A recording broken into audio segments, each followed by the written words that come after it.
So welcome everyone. We're really excited you could join us today. I'm Sarah Walco. I'm the Director of Education and Community Engagement at the Art Center.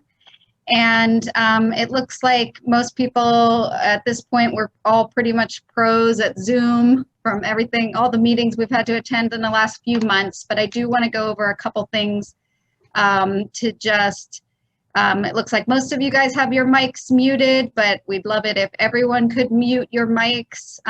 We are going to be recording this, so it'll just reduce background noise, and then whenever you go to speak, you can just unmute yourself. And just quickly, how we're going to run the event is we actually have 19 artists joining us tonight, this evening. So that's great. It also means we kind of want to give everyone a chance to speak. And of course, if this were normal circumstances, we would be in the gallery right now in front of your work. We'd be kind of walking around the gallery space and each of you speaking in front of your work. So we're just doing our best to translate that to this online exhibition and this virtual event. So all of the artists know that, that you're going to have about 2 minutes to speak.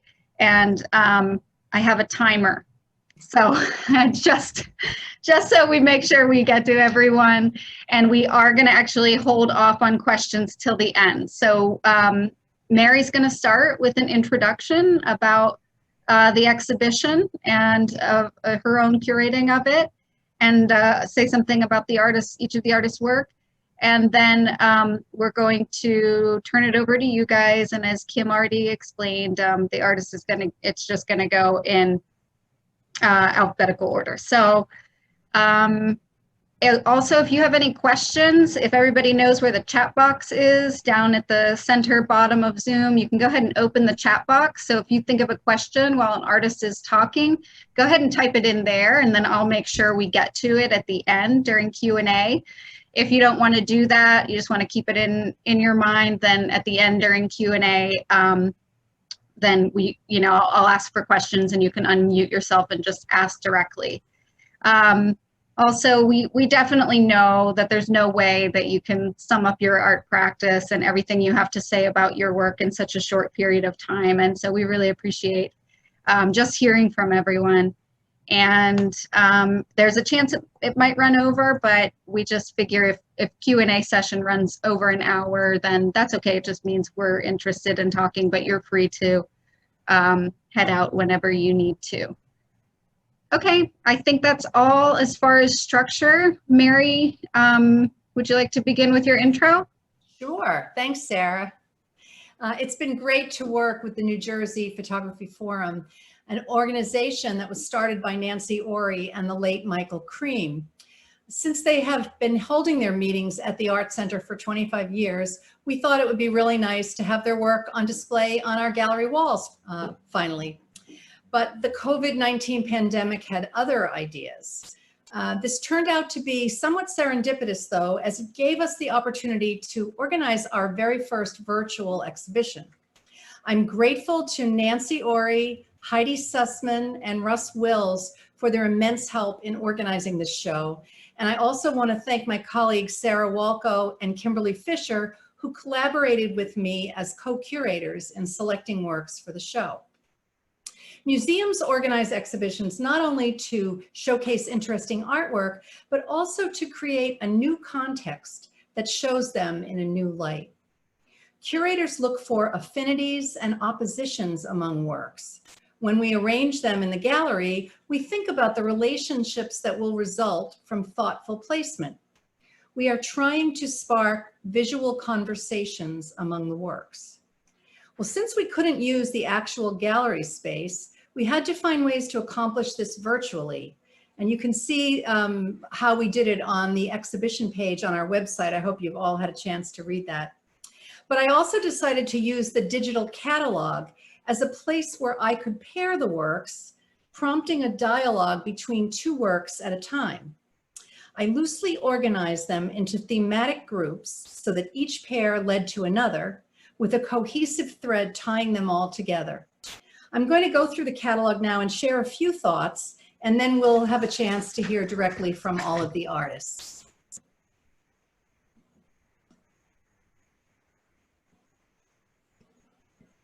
Sorry, you'll have to bear with me for 1 second.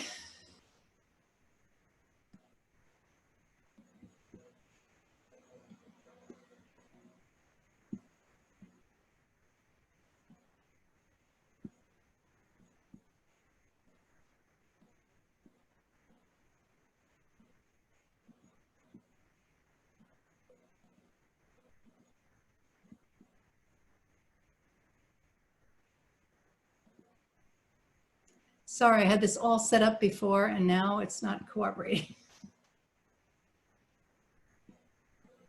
You're talking to a bunch of photographers. We know all about that. So Is your share screen button lit, Mary? it is, but when I share it, it's okay. Let me try this. Okay. Everyone see that now? I'm so sorry. I promise that'll be my last mess up. Not. So we chose this image, Glass Ceiling by Nancy Ori, as sort of the signature image for the show, and we used it on the cover of the catalog. I love ambiguity in art, and I don't mean that I hope Nancy's not insulted by that, because I love the ambiguity of this image, that we're not really quite sure what we're looking at. The title of the work gives us a clue that it's an architectural detail perhaps, and but it reads as a very abstract image. There's something very architectural about it, but there's also something that's very aspirational and like looking into outer space, like a satellite, or it evokes so many things for me. And of course, the title, Glass Ceiling, is a very evocative title. I'm sure the artist didn't mean anything political by it, but in this year, it's really great to celebrate a work that talks about the glass ceiling, which many of us hope will be shattered very soon. I'm only going to speak very briefly because we want to get to all of the artists and hear from the people who actually made the work.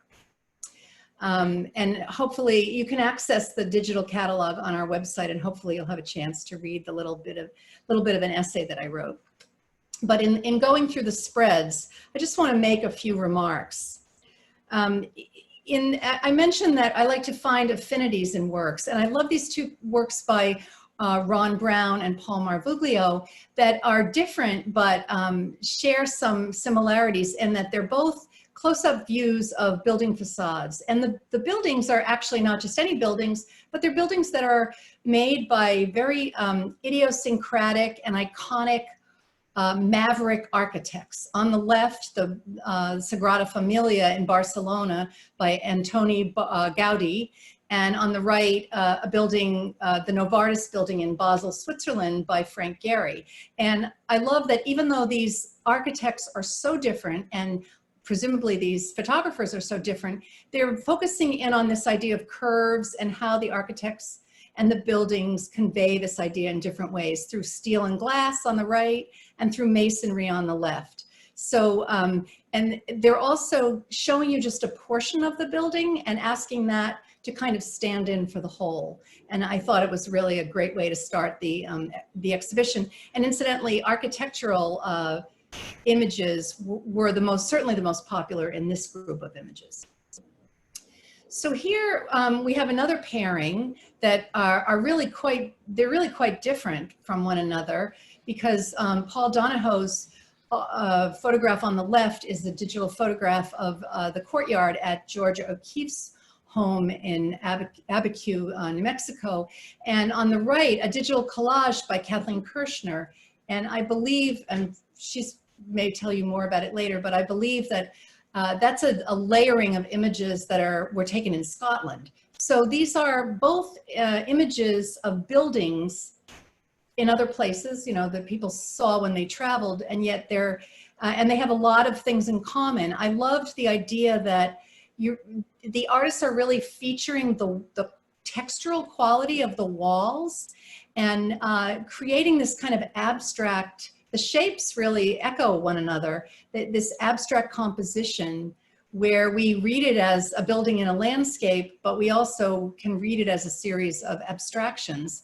And in the one on the left, the landscape, we only see a little bit. Perhaps in the bright sun, you know that it's taken in the desert. And on the right, the landscape itself is actually embedded in the image because it's a layered collage. Again, with more architecture, what made me pair these two works is that they have a certain sense of dynamism, even though they're quite different. Both of the artists are using special techniques to get these effects. On the left, the blowing skyline, Christine Truey, what she did was open the exposure and move the camera for 10 seconds so that the New York skyline starts to look like a moving, glowing sense of series of shapes. And Mitch Spurt's Acorn Hall on the right is an image that he manipulated from an older photograph of a building in Morristown. But even though they're so different, and one's a really close-up view and one's a panoramic view, I thought this kind of curvilinear sense of movement they really had that in common, and this sense of dynamism. And also I loved that when you put them on the page together, you see that in each photograph, there's the artist has one section that is red, yellow, and blue, the primary colors. So you can see it prominently on the left hand, the second from the right building, and also in the upper right corner of the photograph on the right. So just formally, I liked the conversation that these two works had with one another. You know, sticking with the whole idea of architecture and why it's so attractive to photographers. I think in both of these, we're not really sure what we're looking at. If the photographer didn't tell us, in the case of Phyllis Raffelson's Valparaiso in blue, this is an iconic building in Valparaiso, Chile, that's quite famous. That's a blue building, and it reflects a lot of the buildings around it. But if you didn't know that, you wouldn't necessarily get that from looking at the image. So, and Nancy Ori on the right, steampunk, we don't really know what this is. I said it was architectural, but that's an assumption on my part. It may in fact not be, but there's something mural-like or wall-like about it. And you can see in the rivets that it looks like it is probably a metal surface. But I thought that when the photographer chooses to do this, they take away the context of the building, and they just make you see the abstract qualities within the image. And in this case, I think both artists are focusing on the surface texture. On the left, it's creating this kind of reflective quality that where the building surface facade becomes like a mirror, where it allows you to see what's around it. And on the right, she's kind of discovered this, like what looks like an abstract painting on a surface. And I'm assuming that this is a found image. I'm sure Nancy can tell us more about that when she talks. These two works, Charlene Maluso, New Dancer on the left, and Charles Miller, Draped Glass on the right, I just thought they really looked great together because they share this quality of fluidity of color. It almost looks like the color is liquid and flowing. I'm assuming that on the left that this is really just a close-up of paint splatters that the artist found on an easel board, and she recognized a shape that was evocative of a dancer. And on the right, Charles Miller is actually, this is a digital photograph where he's taking, I believe, a glass and just manipulating it and repeating it and flipping it. And but what happens is that in both of them, these linear patterns emerge. So you have this formal sense of lines, sort of drippy, fluid, very, very tightly drawn lines juxtaposed with these kind of blobs of color, almost as if the color is liquid and flowing down. In these two photographs, where this sort of is a little bit of a transitional page, because on the left, Parvati Kumar's face oddity initially looks like a photograph of a building with a large mural on it. And in one sense, it really is. But with this spread, we're moving into the idea of portraiture or figures. So when I saw these two works, I immediately, in my mind, grouped them together because they, in a lot of ways, reminded me of one another. I even thought, so on the left, this is a building in Jersey City that has a very large building that has a mural of David Bowie on the side. And what we're actually seeing is the reflection of that building in a puddle on the ground. So the artist is very, I think, very cleverly playing with ideas of scale, because the image itself is quite tiny or small, and it's a reflection of a very large building. And on the right, Dorothy Keane's 4-part photograph is actually, so this is a photograph of a mannequin, and she's layered it and used different filters, but she's layered it against an architectural block of glass, you know, the kind they use in windows. So again, I not only liked the juxtaposition of the faces, which ironically look very similar. I think the mannequin resembles David Bowie in many ways. And then also this idea of the window and all of the squares, the grid of windows and glass in the building and in the photograph on the right. So these are two pieces that really, I think, push the boundaries of photography. These artists are mixing photography with other mediums and materials.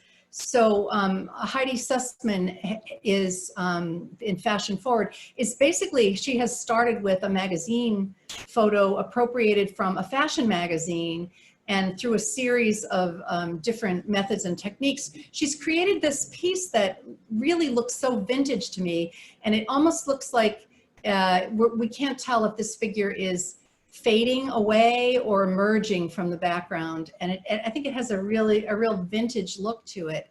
And I thought it paired quite nicely with Russ Willis' Emerge 12, which is actually like a fusion of glass and photography. So the image, and Russ is here, so he can tell us more about it when he talks, but the image is actually in the glass. And so I really loved this idea of these figures that are kind of caught in transition, and so we're not sure if are they emerging or are they getting embedded in other materials. And I thought that they were both really evocative of the idea of memory and how memories get you know, patterned in our imprinted in our brains.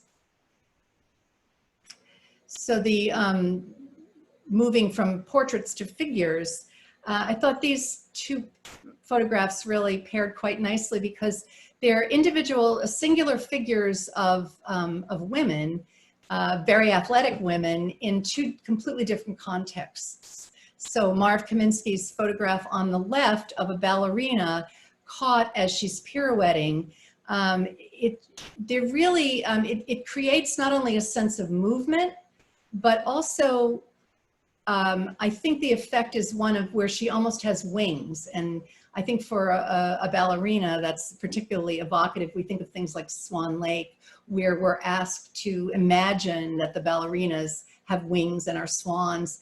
And he's sort of given us a manifestation of that idea in this photograph. And Glenn Clark's on the right, Last Lap.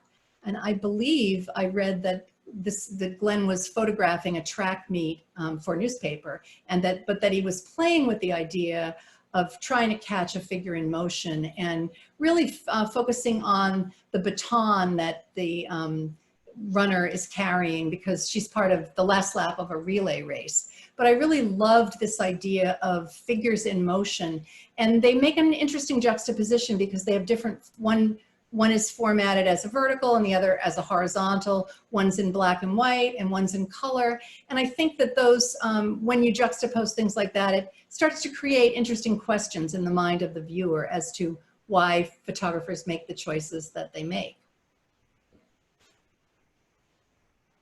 This was I think a really interesting pairing of two fascinating works. Sarah Canfield's on the left, Light Before the Tunnel, is actually a layered piece that's multimedia. So it has transparent pigment prints and also a pastel drawing, I believe, is in there. And it's in a backlit box so that it has a kind of a sculptural quality where the artist is playing with the idea of translucence and layering so that you look at this and you really get a sense of deep space. And on the right, Tom Stillman's Ice Family, for me, when he took a picture of ice that was forming I believe in the Watch on Reservation.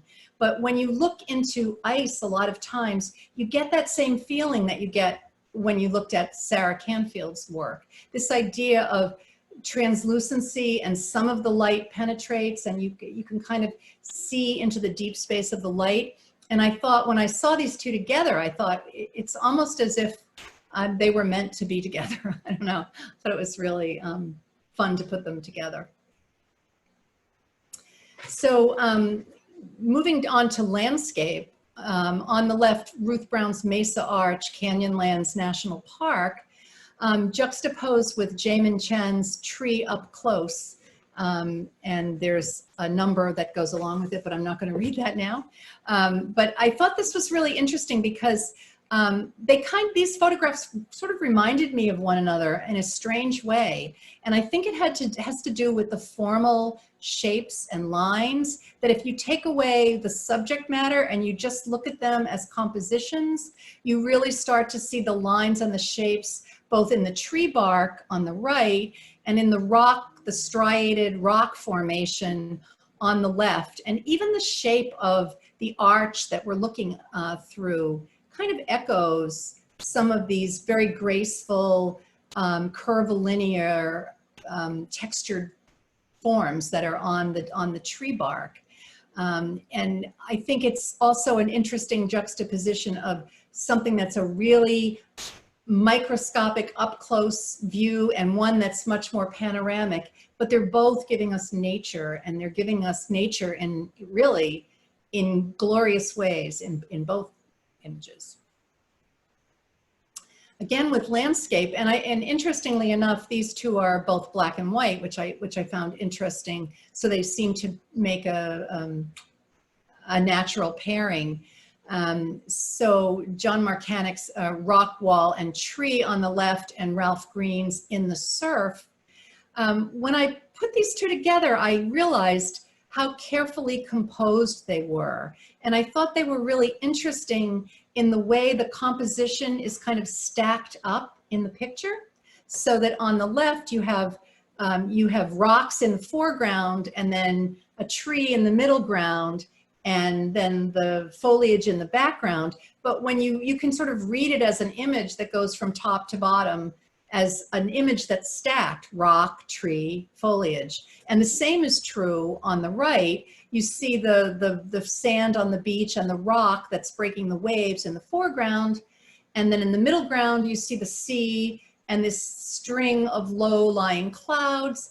And then at the top, this one little wispy cloud that's just kind of hanging there perfectly and echoing the shape of the rock below. So I think that both of these photographs give us a sense of the photographer's eye. I would really love to know from the photographers if they cropped these images or if these were, composed in the viewfinder.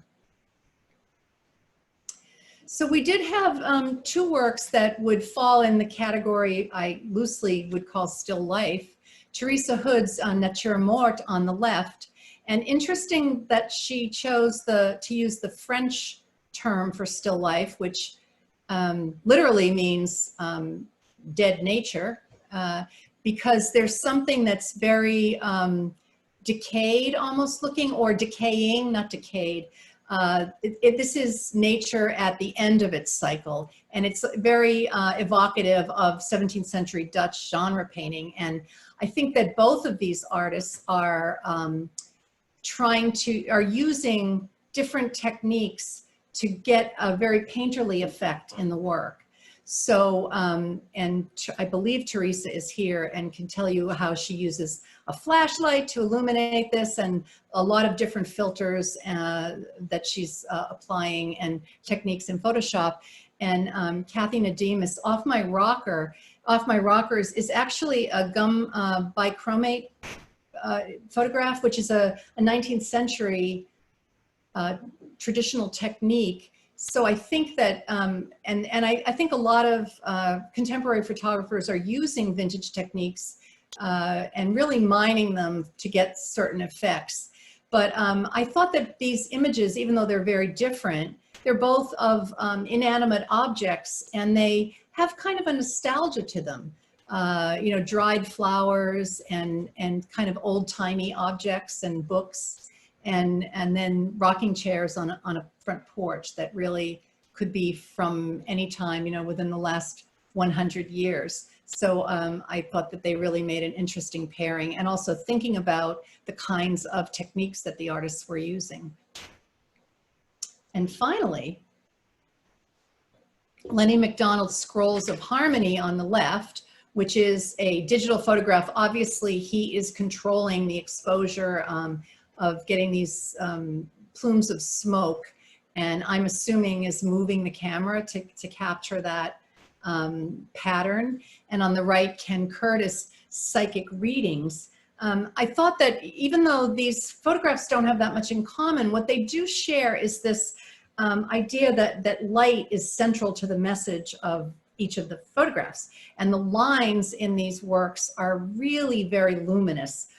So the lines on the left are creating, it almost looks like a script in this kind of S-shaped.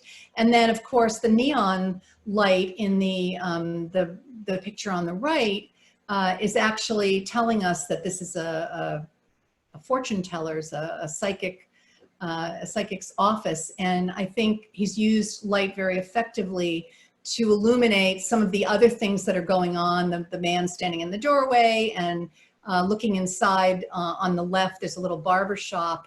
And I also thought that this was a very fitting way to end the catalog, because we called the exhibition Focus Forward, because we were thinking about, when we first came up with the idea, which was long before the pandemic, we were thinking about, you know, where are we going? Where are you going with your art practice? Where are we going in the future? And then, you know, COVID-19, it kind of changed everything. But there was still so much relevance in this exhibition. And I thought that, you know, ending with a psychic reader, because we kind of, no one really knows what the future's bringing, but we certainly hope that the future will bring us harmony. So I thought that would be a great place for us to end. I am going to turn this back over to my colleague Sarah, who will call on the artists and allow them to talk about their own work. Great, thank you, Mary. Kim, would you like to go ahead and pull up the first image?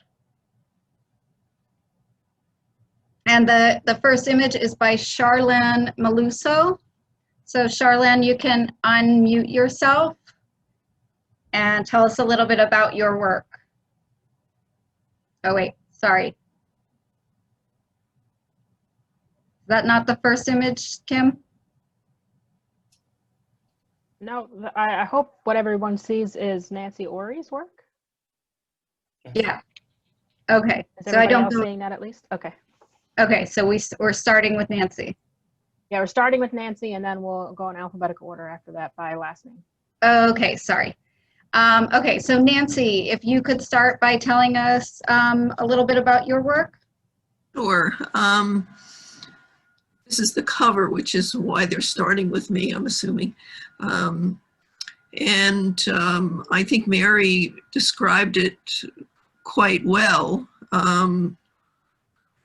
It's obviously an abstract. Well, the things that I do when I'm roaming around with my camera these days, not quite so much, but previously through international tours and so forth, I get to go to some really wonderful places, and, you know, reality photography is what I'm kind of known for, landscape work. But more recently, and I think even the discussion about starting this exhibit with, you know, kind of ending our 25 years that we celebrated last year, and now what's coming up. And for me, I'm getting more into working with abstract images.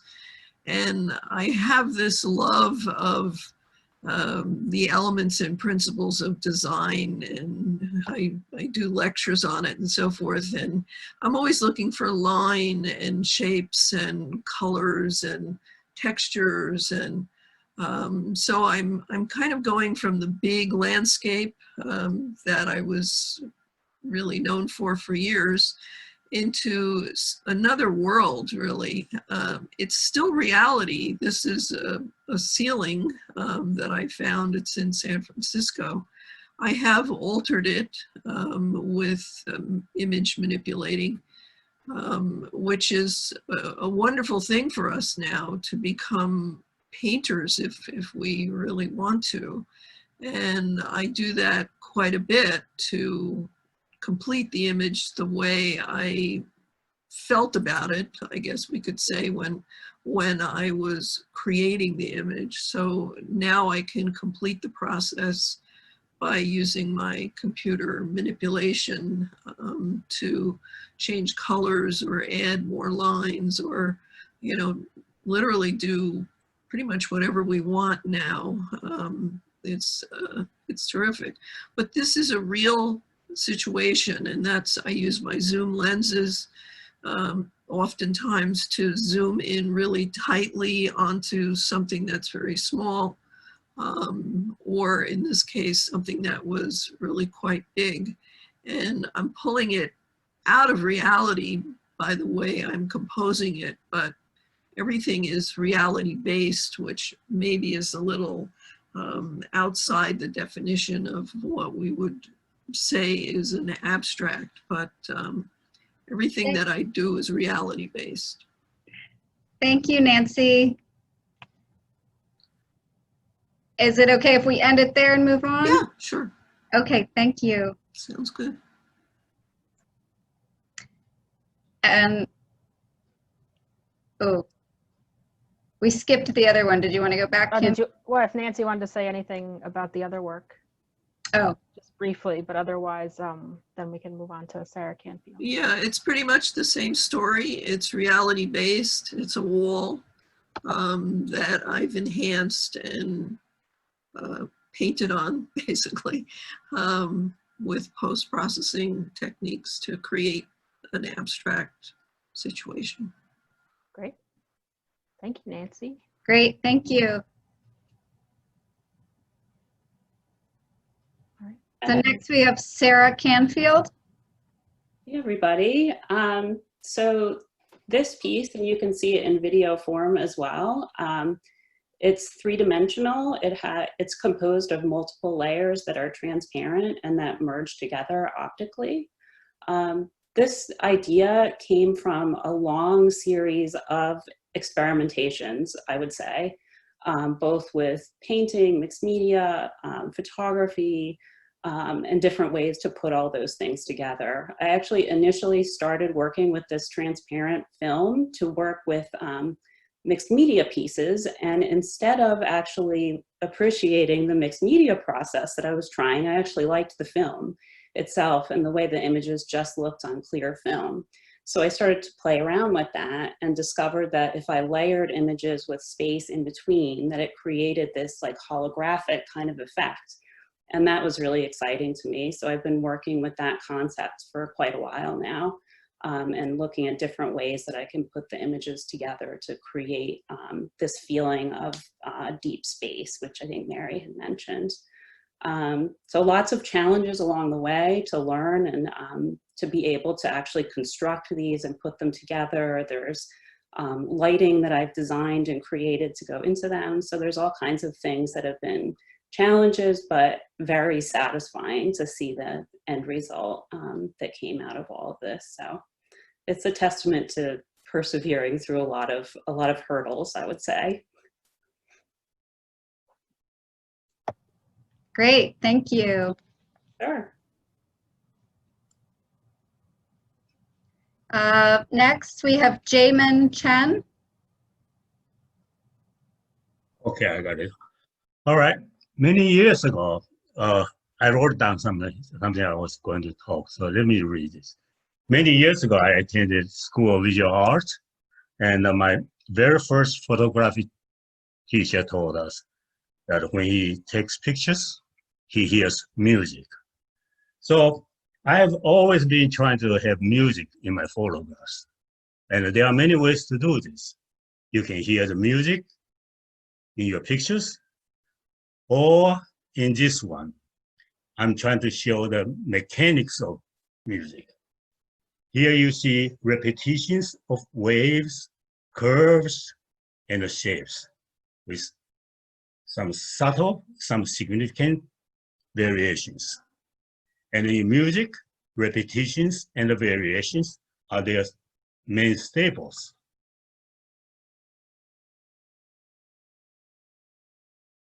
This image is also filled with patterns and textures, large and small, without any empty space. So it's a piece of music. There are occasional stops, but it doesn't stop there, and it does not linger there too long. Also, in a piece of music, there are themes, major and minor, and they rise and fall with almost no stops. So it's in this photo, there are non-stop transition from one form to the another.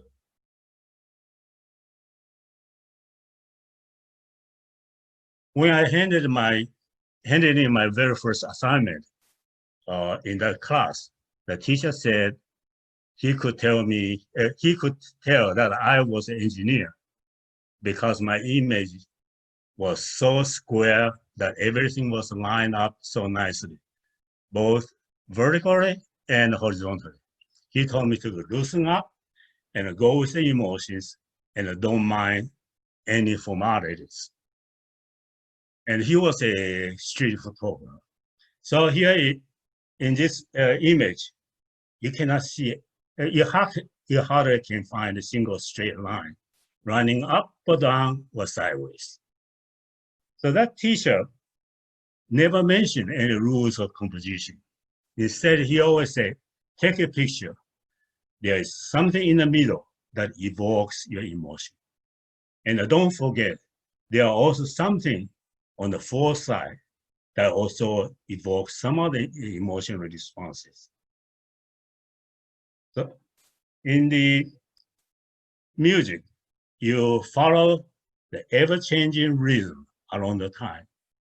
In this image, you follow ever-changing patterns and the shapes in a two-dimensional space. You may not hear music in this image, but I hope in it, I have captured some aspects of the music. To this day, I'm still paying my tribute to my very first teacher at the School of Visual Arts some 30-some years ago. And I'm still experimenting, but he had inspired me, and I'm finding new ways to express it every step on the way. Thank you. Thank you, Jamin. You're welcome. And next we have Glenn Clark. Hello, everyone. With only 120 seconds to talk, I still want to take up some time to thank Mary and Kimberly and the Visual Arts Center, because it's such a neat way and a really unique way to have an exhibition and make it happen regardless. I'm always so impressed and respectful of the Visual Arts Center. It's so classy and so professional. It's It's a wonderful thing. I'm awed by the talents of all the artists. I mean, in the exhibit, I mean, it's just this high-end creativity. I mean, I don't think of myself in that vein. I mean, it's such impressive pieces. I'm, you know, for something like this, I'm typically on assignment from a newspaper or magazine, you know, shoot the results or shoot, you know, a certain athlete, high-end athlete. You know, if I can get the results of a race or a marquee, you know, athlete, that's great. And then I have time. In these type of venues, whether it's indoor, you know, any indoor motion, it can be difficult. It's the lighting's difficult to stop fast motion because it's so dim and it's going to be so grainy, and you know, so it's a tough line to straddle. So this one, I just, you know, I've done this a few times for me, just because I love the flow. I love the flow of motion, but there's still some sharpness to it, and there's still some, you know, feeling of motion. If you stop it, if you stop motion, if you freeze it, you know, it doesn't, it's frozen. But this seems like it's still moving, and I love that aspect of it. But the challenge is to choose the idea. Try to get that athlete on that background away from others, and then, you know, ultimately use the panning technique to perfection. You know, for every one that's keepable, there's 100 that were not. So yeah, it's not an easy technique, but I love motion. I love it. Comes from, I don't know how much time I have left, Sarah, but if you could just finish up, that would be you got it. Thank you, and I'm just happy to be a part of it. Thank you, Glenn. Got it. Okay, next we have Ken Curtis. Hi, everyone. This picture is kind of serendipitous. Is that a word? I was in New York City on my birthday in December, and with my daughter and my wife, walking around and taking pictures of windows, anything I saw that looked kind of artistic. And then I came upon this, and the light just caught my attention, plus the fact that out here in Hunterdon County, we don't have a lot of people that do tarot cards and crystal readings. So one of the biggest challenges was I did not have a tripod. I'm not sure how I did this, whether I put the camera up against and the Photoshop work was simply to bring out some of the features and the lighting. That's about all I have to say. It was really fun, and I love this picture. Thank you. Thank you, Ken.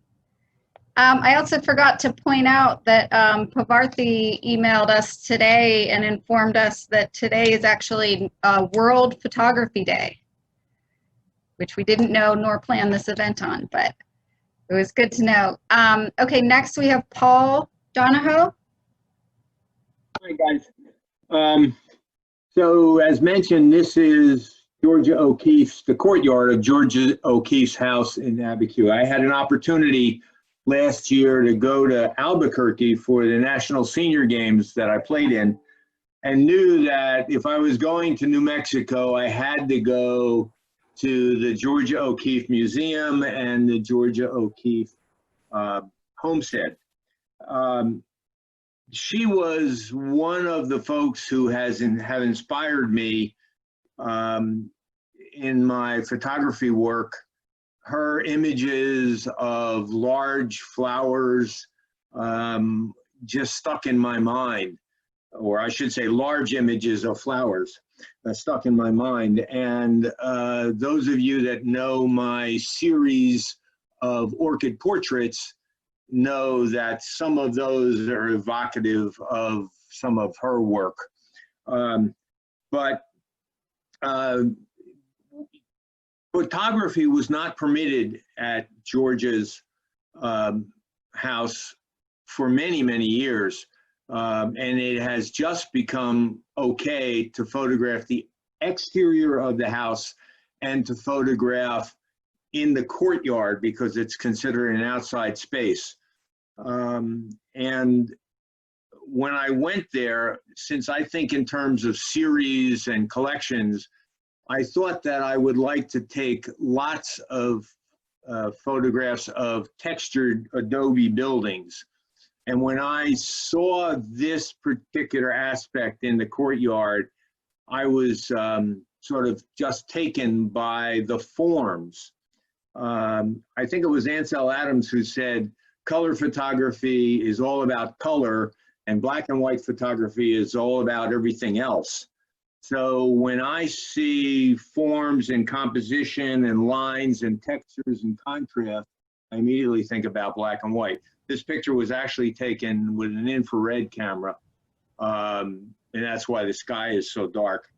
But to me, there is some symbolism there because in addition to the blocks of cones, there's that ladder standing near the corner, which I've come to understand for the Native American people is a way for not only for us to go up, but for spirits to come down. So this was by far, as far as I was concerned, the best image that I made on that trip. And I hope everybody enjoys it. The texture on the side adobe wall is just amazing. This picture was taken in full bright sun. It was probably around 11:30 in the morning. Great. That's pretty much it. Great. Thank you, Paul.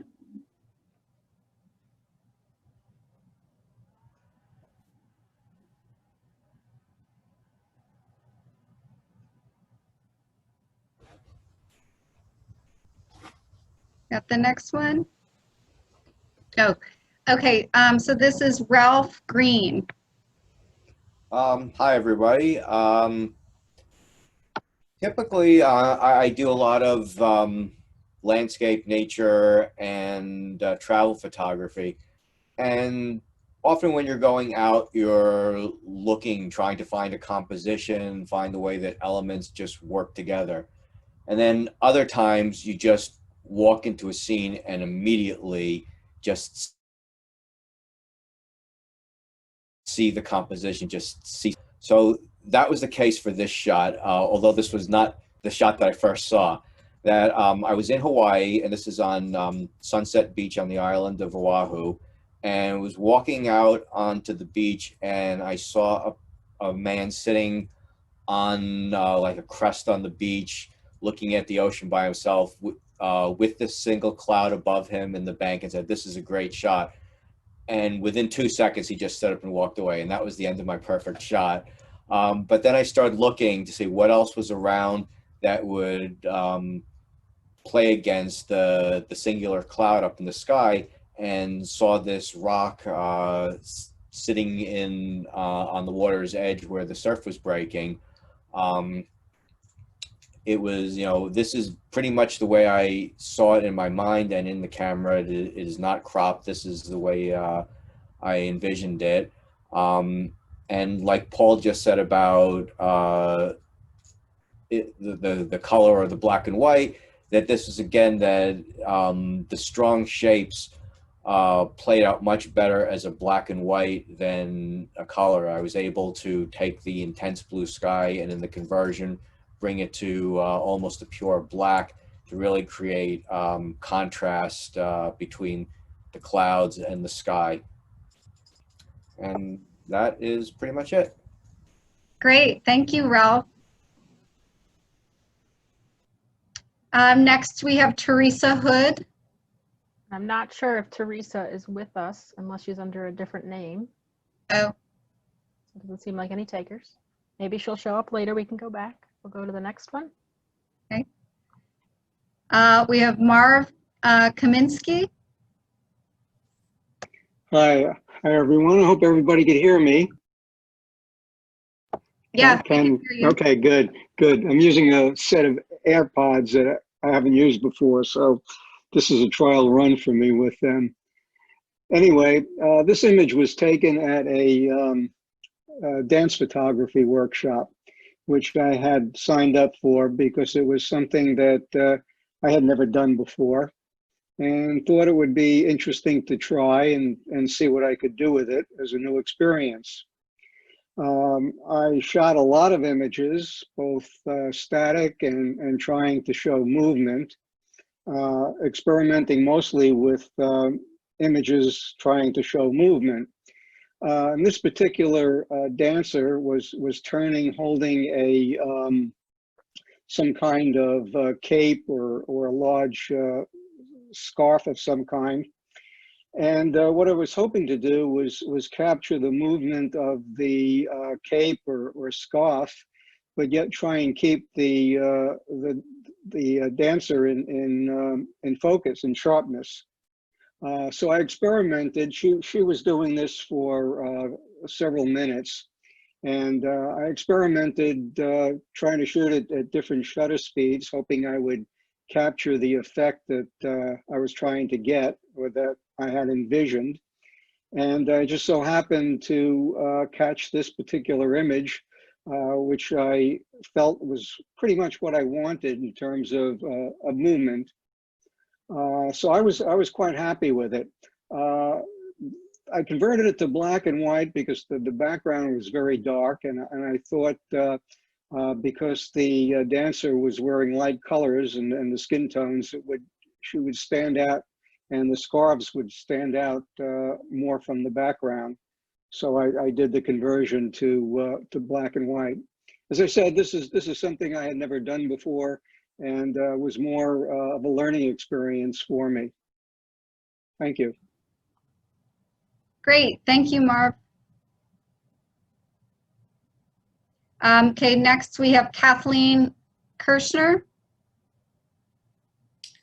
Can you hear me? Yes, we can hear you. Thank you so much. This is actually an abstract of my trip to Scotland with Nancy Orry. And I have a real love for abstract art and photography. And what it is, it's a multiple exposure of 3 different images: a landscape, a textured wall, and the sky. And I put them all together and brought them into Photoshop and cleaned up some rough edges. And it's a nice memory of my trip. Thank you. Great, thank you, Kathleen. Okay, next we have Dorothy Keane. Yes. First, I'd like to echo Glenn's comments and thank you so much for doing this. I really appreciate it, and I know the group does as well.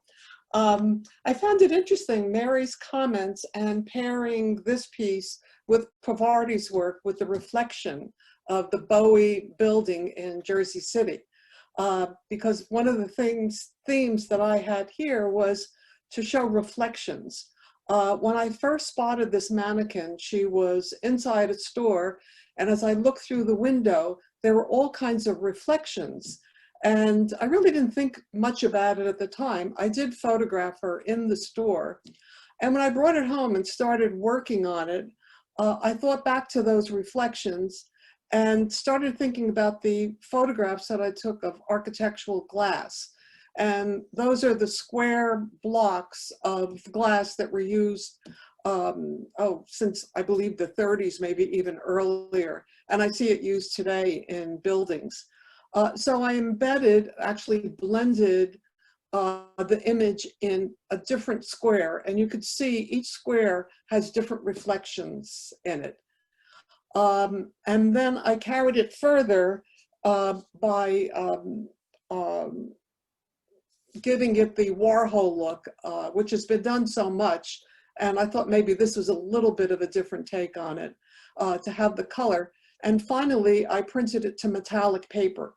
so that each one of the images you could line them up or put them in a square. They're each 12 by 12, would have more of a reflected quality with the metallic paper. So that's it.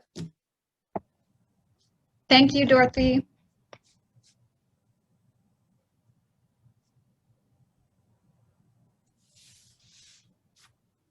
Okay, next we have Parvati Kumar. Hi, everybody. Thank you for organizing this, and it's nice to see everybody, even if virtually. And also, quick note, it's Parvati. Accent is on the PAR. FYI. Not a lot to say about this image. I'd always, driving into Holland Tunnel, I'd always noticed this, and I thought one day I want to stop and walk around and see the mural properly, not in a flash of a second driving into Holland Tunnel. So back in February, I went, and it was a very gray day, raining on and off. And I wanted to photograph it in a different way, and I was able to get it through like a broken fence. There was a hole in a fence, and then I was about to leave, and then I saw the puddle, and it was, yeah, my preferred shot out of all the takes I had that day. And the mural is by Eduardo Cobra, who also has some of his portraits in New York City and around the world, actually. That's about it. Thank you.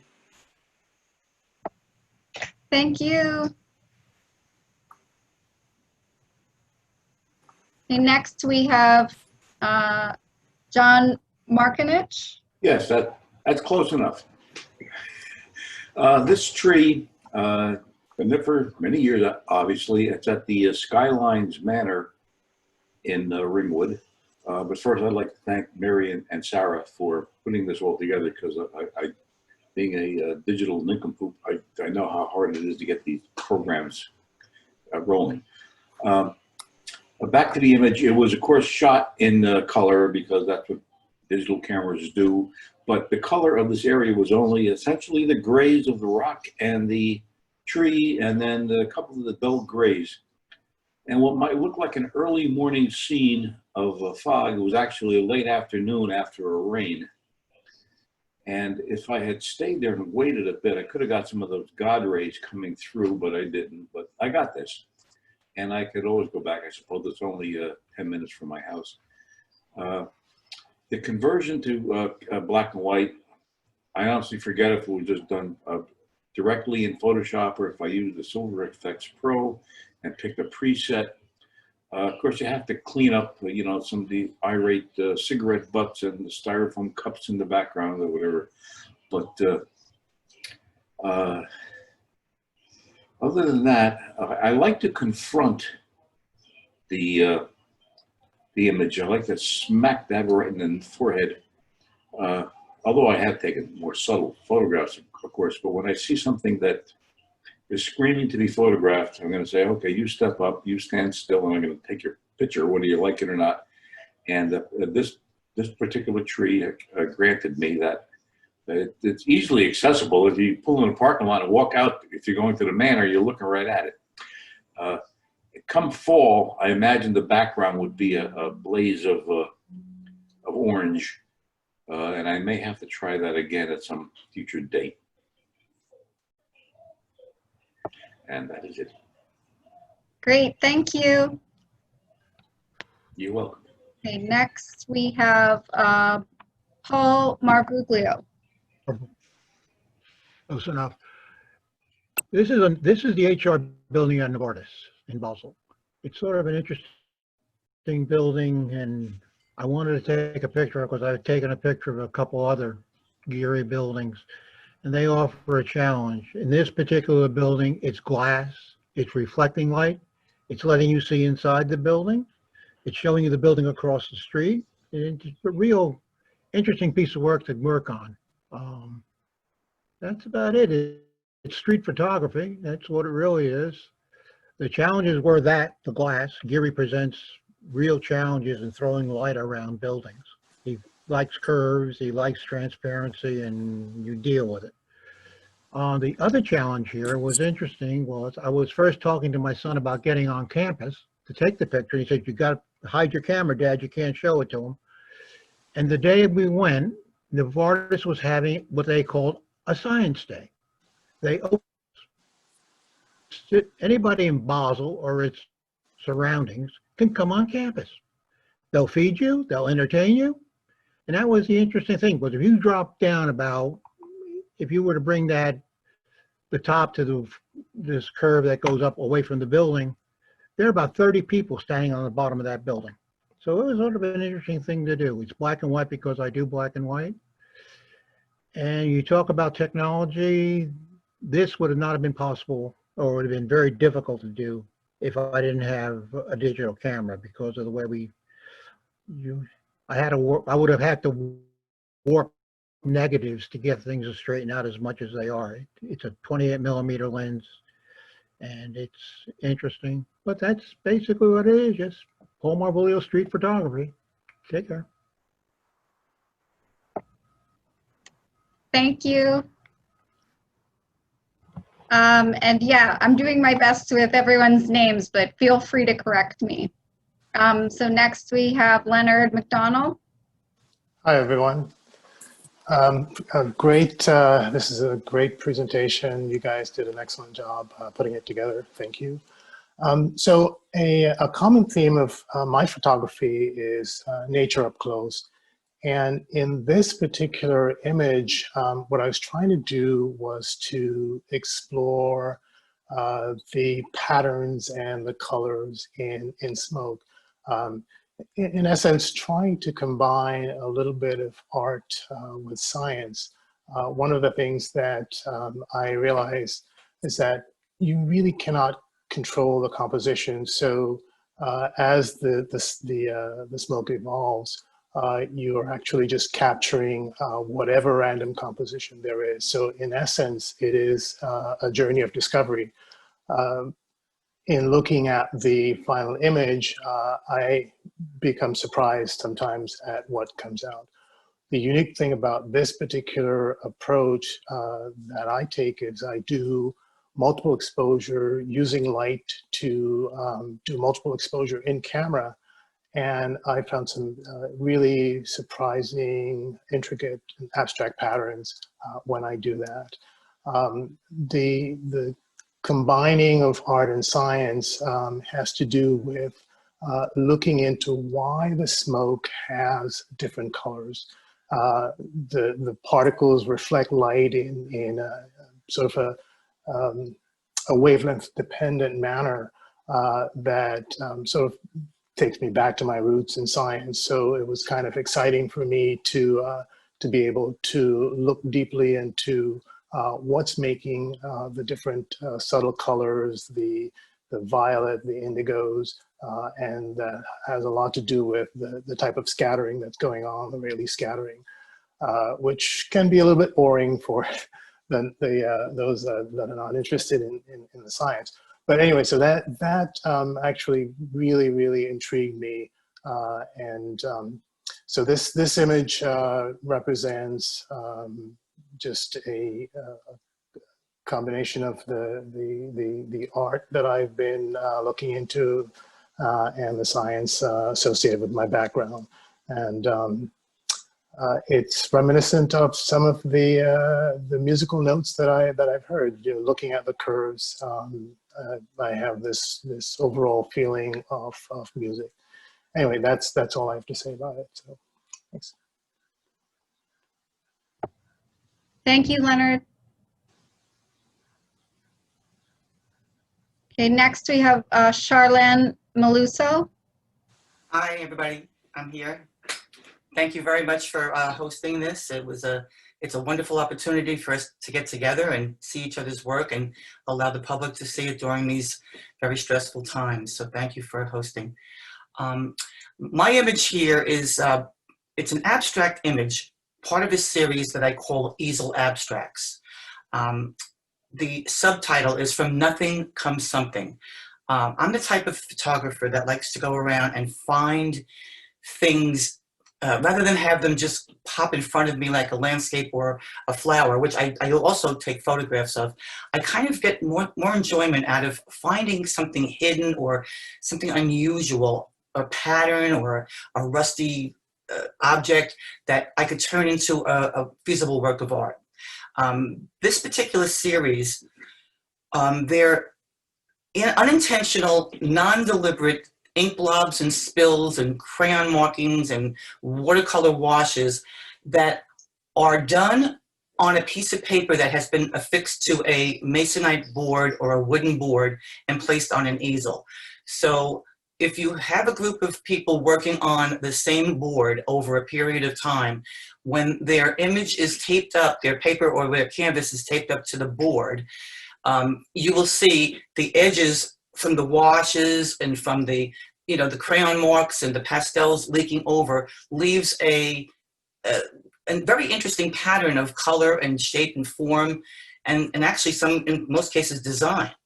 So what I like to do is photograph those, and I like to turn them into photographs in their own right. They have such interesting effects. And just a little touch up in Photoshop, a little bit of contrast, maybe a little bit of adjusting the levels and saturation, and maybe a crop here or there. It could turn really something that's nothing into something that has become something. I consider myself more of a photo artist than a photographer. Although I have been successful with straight photography over the years, I really look forward to and look more into dealing with abstract shapes and forms that I could find on sidewalks, walls, easel boards, etc. So that's it. Thank you. Thank you. Okay, next we have Charles Miller. Yes. Can you hear me? Yes, we can hear you.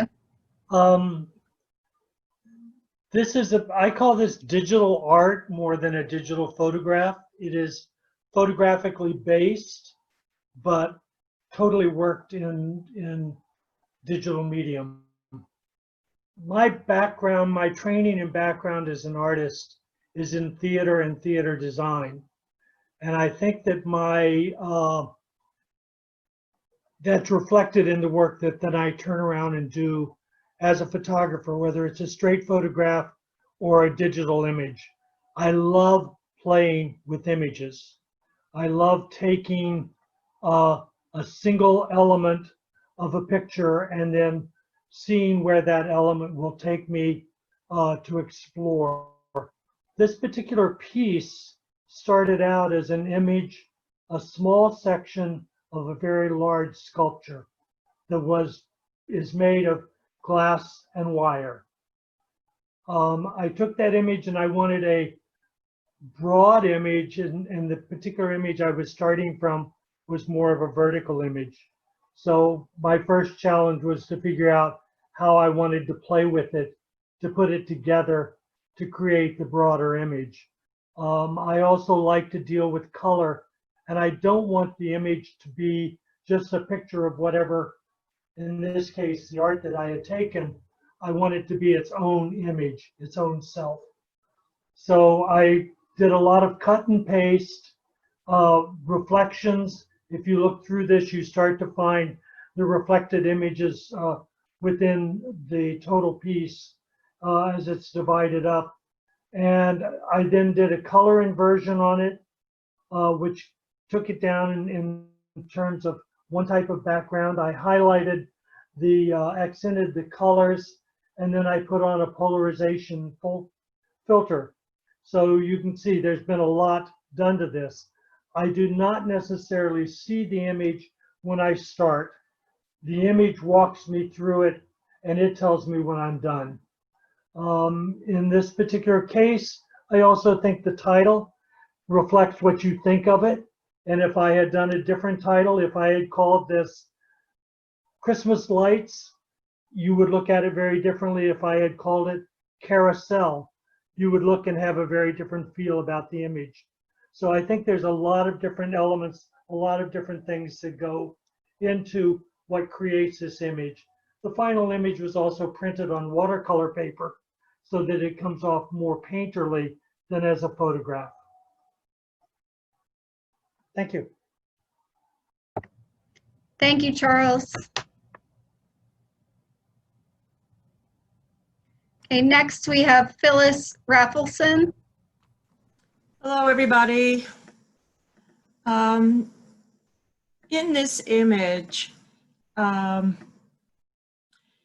Mary said, it's a very famous building in Valparaiso. And if you're not familiar with Valparaiso, Chile, it's sometimes referred to as Little San Francisco. It's a seaport with very steep hills, which has very colorful homes on the hillside. There are a series of funiculars to help people get up and down these steep hills. And on a lower landing of one of these funiculars, I saw this blue glass structure on top of an old colonial building. And looking at it from the corner, it was reflecting both the seaside as well as the hillside. And that's what caught my attention in capturing this image. So again, I want to echo everybody else's thanks to all those involved in creating this exhibit and hosting this event. Great, thanks. Next we have Mitchell Spurt. Hi, folks. When I'm not shooting concerts and motorsports, I gravitate towards abstracts. And the original image here was never meant to be an abstract, however. I was shooting Acorn Hall for inclusion in Wikipedia's database, and I have several historic properties published by them. And after I took the shots, uploaded them to Wikipedia, and then put them aside. A few years later, I was experimenting with abstract techniques, and it resulted in me creating a whole new style that I started applying to images that I had taken. So I began pulling out a lot of my older images and experimenting with this new style to see which types of images work better than others with this new technique. And of all the original Acorn Hall photographs, this one, which was focused on the ornate woodwork, seemed to work the best for me. And this image, although it looks like it's multiple images, is actually just a single photograph. And part of my technique is in the relayering and adjusting with distortion filters and changing some of the tonal mapping. So I'm still experimenting with and fine-tuning the different techniques that I use. But it's interesting that images that I would not think would work well with this type of abstraction process actually work better than others. So it's been an interesting ride trying to revisit all my old images and creating something new, a whole new portfolio that's separate from what was originally taken.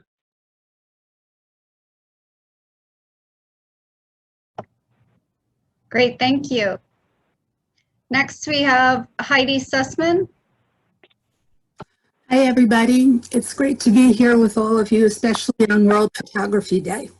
This piece is a mixed media piece, which is a pretty broad subject. I love mixed media. I love combining my photography with all sorts of media, whether it's paint or pastel or wax. But this is a little different from what I usually do. It's a variation on using one of my own images. This is an image transfer technique, and I'm always looking for new processes, being that I'm so process-oriented and process-driven. And this is called the magazine resist transfer, where you use, rather than one of my own images, I used an image from a fashion magazine. And it's a combination of a technique where you use a plate, a jelly plate, acrylic paint, and your magazine page in order to transfer the image onto the plate. And then you take a piece of paper and you run the print from what you have on the plate. It's very interesting because you create a one-of-a-kind image. And I think that's one of the reasons why I love mixed media so much, because you create one-of-a-kind images. as photographers, we have the capability of rattling off hundreds of prints from the same file or a negative from the olden days. But with mixed media, you're creating a one-of-a-kind piece of art. This particular technique is a little tricky because it's very inconsistent. So you don't get great results all the time the first time. And what I usually do after I do some of these techniques is I rephotograph the image on the print, which is what I did with this piece. And I use my cell phone, which is my go-to camera these days. And I proceed to take it through different steps, different processing techniques, and to create the final image. And that's it. Thank you, Heidi. Next, we have Russ Willis, or Wills. Is Russ with us? I'm here. I just forgot to unmute my mic. Okay. Thank you, Sarah. This piece is from a series called Emerge, and it's a bunch of portraits, and the portraits themselves are sort of purposely left ambiguous. Some are a little more blatant than others. Others are much harder to see. And the idea is sort of the chaos of life. We have a choice to either emerge from that chaos or just recede into it and be enveloped by it. I started the project a few years ago, but I had no idea how appropriate it would be for this past year, especially the past 6 months or so. The whole piece is made of glass, and it took me a couple of years searching to figure out how to do that with glass. Once I figured it out, though, it's been a blast. It's been really, really fun to work with. When I started working with glass, one thing that surprised me is, you know, I always think of glass as very fragile, but it's also extremely strong. And because of that, glass became a metaphor of life itself. And so the material that I'm working with as a photographer is actually part of the whole concept of the work, where the whole thing is about life and the strength and fragility that are mixed together in it. So that's about it. So thank you.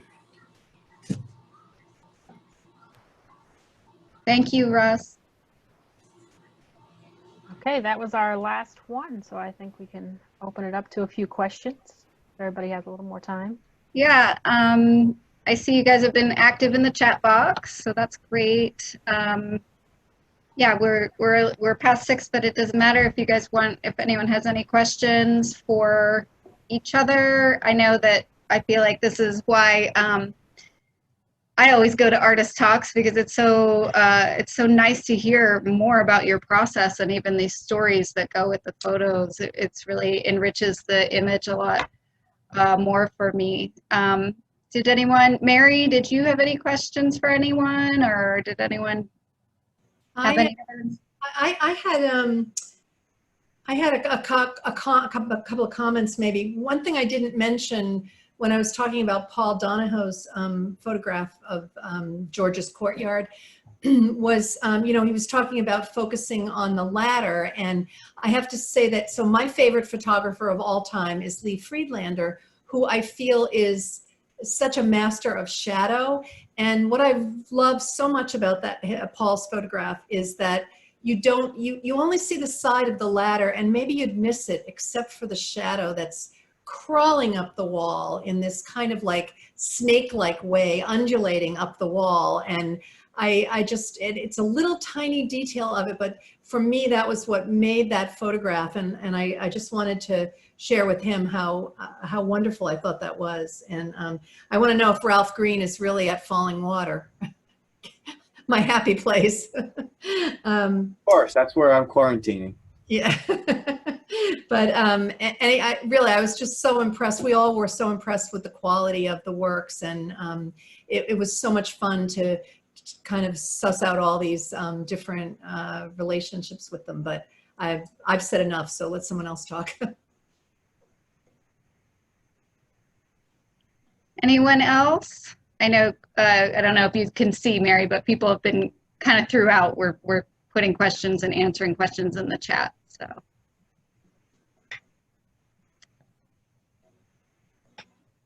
Okay, well, if we don't,